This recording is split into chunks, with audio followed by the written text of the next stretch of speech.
অনেক কথা বুকের কোণায় জমা, অনেক কথা মাটি চাপাও দিয়ে দিয়েছি, অনেক কথা ঠোঁটের কোণায় এসে আবার ফেরত যায়।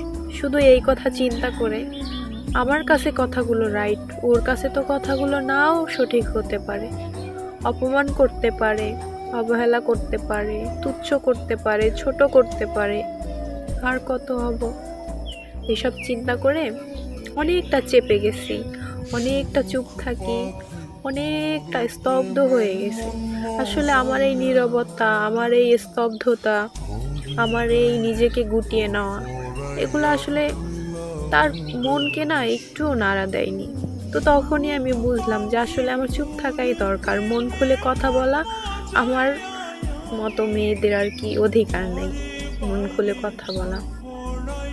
প্রিয় মানুষটার সাথে সব মেয়েরাই মন খুলে কথা বলতে চায়, যখন না পারে তখন ধীরে ধীরে সে নিজেকে আর কি গুছিয়ে নেয়, একটা কোণায় গুটিয়ে নেয়।